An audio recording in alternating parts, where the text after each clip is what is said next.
खुलुमबाय रायजोफोर, दिनै मे दाननि 6 खालार माखासे गोनां रादाबफोर लानानै फैदों। नोंथांमोना भिडिअखौ जोबजासिम नायलांदो आरो चेनेलखौ साबस्क्राइब खालामाखैब्ला सानफ्रोमबोनि खौरां लानो थाखाय साबस्क्राइब खालामनानै बेल आइकनखौबो अलाव होनानै लादो। अब्ला दिनैनि सेथि खौरां नोंथांमोननो होनो लागै आखायाव लादों। गाबोन थामथि खोलोबनि बिसायख'थिया जानो थांगासिनो दङ। मैयानि समसिम गासैबो दोलोआनो गाबोननि जानो गोनां बिसायख'थिनि थाखाय जोबथा फोसावदिंनायखौ गोख्रोङै आरो गोसो होथाबनानै खामानि मावनायखौ नुनो मोन्दों। बिपिएफ दोलोआ क'क्राझार जिल्लानि गसाइगाव सोहोराव मोनसे गोख्रों फोसावदिंनायखौ नुनो मोन्दों। बेराफारसेथिं इउपिपिएल दोलोआबो कुसुगावआव बिसायख'थि फोसावदिंनायाव सिएम प्रमद बर'आ बाहागो लानानै बुंदों, जायफोरा रेशन कार्ड दङ बिथांमोना साफ्रोमबो इलेक्शननि उनाव थाव संख्रि फानलु जानो थाखाय अरुण'दय मोनगोन होननानै रायजो राजानो खोथा होदों। न'खरनि सोरबा देरसिना रुंसारि जायोब्ला 2 लाखनि इन्सुरेन्स मोनगोन आरो सोरबा बेराम जायोब्ला 5 लाखसिम फ्रि ट्रिटमेन्ट मोननो हागोन होननानै खोथा होदों प्रमद बर'आ। मख'नो गोनांदि बिसायख'थिनि उनाव बिटिआर सरकारा 7,000 लाइमोनफोरनो साख्रि होनायनि बाथ्रा होदों प्रमद बर'आ। जायनि न'खराव लाइमोन सेंग्रा सिख्लाफोर दङ इन्टारभिउनि थाखाय रेडि जानानै थानो थिनदों प्रमद बर'आ। खोथा होनाय बायदि मावफुंगोन ना मावफुङा समासो खोन्थासिगोन। बाक्सायाव फिन खनसेबाव हाग्रानि मेथना 7 सुबुंखौ गाग्लोबनानै गोब्राब जोखोम खालामदों। बाक्सानि सावखारा आरो हस्तिनापुर गामियाव मैया फुंनि 7 बाजिसोनिफ्रायनो गामियाव हाबनानै गामिनि सुबुंफोरखौ गाग्लोबनो नाजागासिनो होनना खौरां मोन्दों। हाग्रा बिफाना थांनानै गामिनि गोजान जायगायाव होना हरनो नाजादोंब्लाबो हायाखै होनना खौरां मोन्दों। मिथिनाय बादिब्ला गामिनि सासे सुबुङा फुंनि 6:30 रिंगासोआव फोथाराव मोसौ खानो थांदोंमोन आरो हाग्रानि मिथुना हरखाबै नुस्लाबा फैनानै गाग्लोबदों। गाग्लोबजानाय सुबुंखौ गामिनि सुबुंफोरा बासायनो हादों, थेवबो गासै 7 सुबुंखौ गोब्राबै हस्पिटालाव थानो गोनां जालायनाय गाग्लोबदों होननानै खौरां मोन्दों। गामिनि सुबुंफोरा फोरमायनाय बायदिब्ला रोजा रोजा सुबुंफोरा मिथुनखौ नायनो थांदों, जेराव मिथुना हाग्रा फारसे थांनो खाबु मोनाखै आरो रागा जोंनानै गय बारि गेजेरावनो खारदिंबाय थादों होनना खौरां मोन्दों। गुवाहाटी सिटियाव गुबुन गुबुन जायगानिफ्राय गोबां सुबुंफोरानो खामानि मावनो थाहैनायफोरा न'आव थांनो थाखाय बास मोनैनि अजद, जेराव ट्राक गारियावनो गोबां सुबुङा थांनो गोनां जादों। आसामाव थामथि खोलोबनि बिसायख'थिया गाबोननि दिनाव जानो थांगासिनो।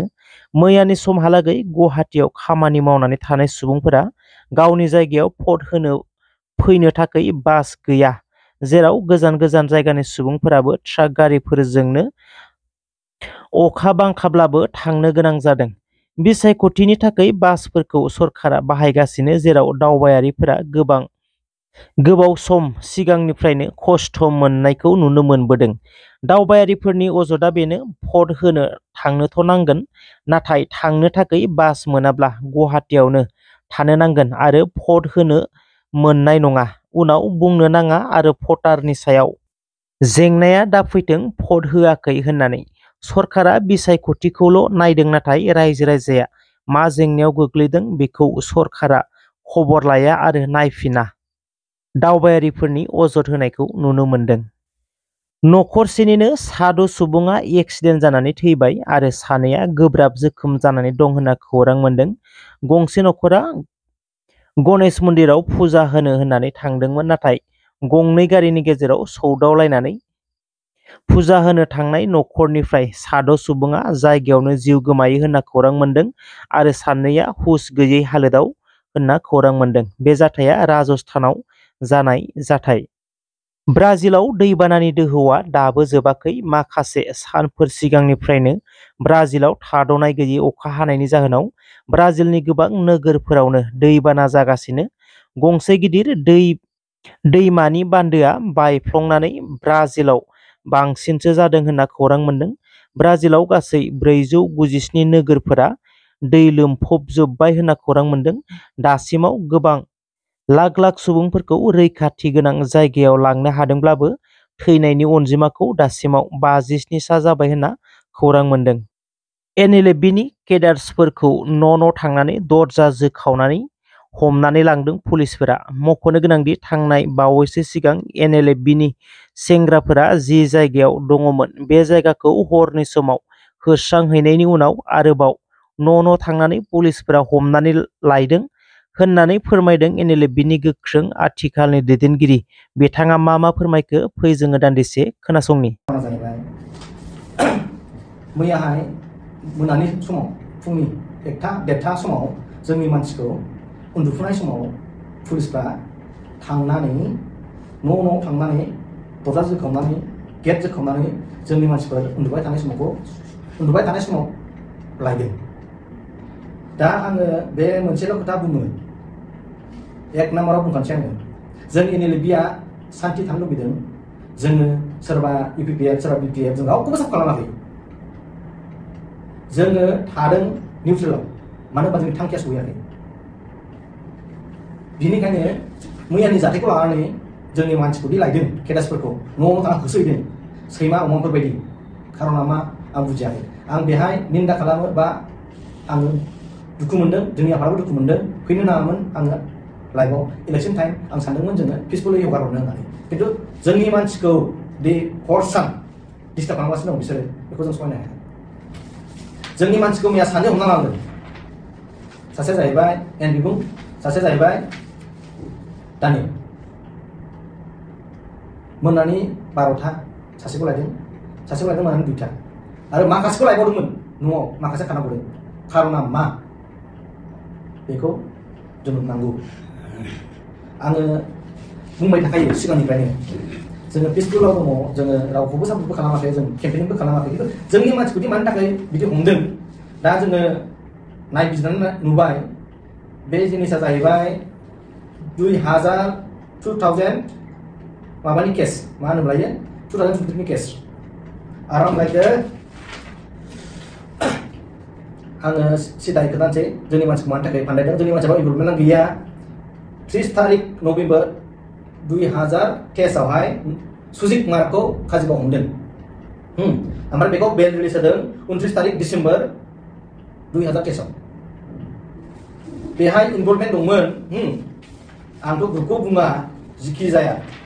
1 नाम्बाराव दंमोन सुजित ब्रह्म, दिनैसिम बेखौ हमाखै। सुजित ब्रह्म दाउला होनो बिफानि नामा, फान्द्रागाव काजिगावनि मानसि। 2 नाम्बाराव दङ कमेश्वर ब्रह्म, बाथौ होनो बेखौ, सानाव रनेश चन्द्र, फान्द्रागावनि आरो काजिगावनि बेबो। आरो दङ 3 नाम्बाराव दङ सेनाथि ब्रह्म, दान्दा होनो, बिनि बिफानि नामा जाबाय थैबाय लेट बेदर ब्रह्म, जलाइगावनि। 4 नाम्बाराव दङ अबिनाश ब्रह्म, बिनि बिफाया थैबाय, प्रदीप ब्रह्मनि फिसाला, मुखलदांनिनो बियो। आंथ' जायगायाव बारा सिनायालै, सिदा बुङो आं। आरो दंबावो फलेक ब्रह्म, बेयो मुखलदांनि, बिफानाबो होआखै। 6 नाम्बाराव दङ साइलदां, मयनागुरिनि, जिखिजाया क'क्राझार डिस्ट्रिक्ट नोंसोर गासैबो। सासे दंबावो दैमालु ब्रह्म, बिफानाखौ मिथिया, जिखिजाया मागुरमारि बरिजरा ना माबानो एड्रेसा। 8 नाम्बाराव दङ खोमथा नार्जारि, जायला होनो, ग्रुप लिडार जाहैदों बियो। भिलेज जाहैबाय मावजिगाव, बेबो क'क्राझारनि।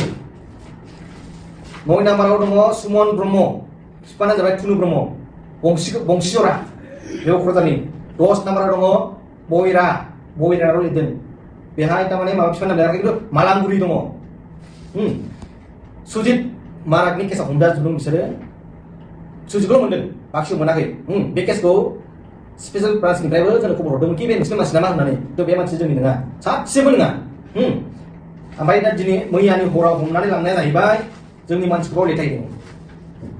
बे केसआवनो प्रुफ नागिर, जोंनि मौसेर बिबु होननाय आरो दानिल होननाय, ब्रिजर सिं होननाय आरो दानिल होननाय मानसिखौ सानैखौ बे केसआव फान्दायदों। खिन्थु बिनि सिगांनो जों फन खालामखादोंमोन कि बे मानसिया जों हमबाय, नोंसोर इनभल्भमेन्ट दंना गैयामोन होननानै। बेखौ लाथुब दासआव मिथिदे स्पेशल ब्रान्सनिया।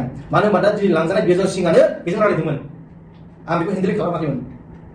दिनैहाय इलेक्सननि सिगां बिसोरखौ लांनानै बे फान्दायनाया गाज्रि जादों, आं बेखौ सुखुवाखै।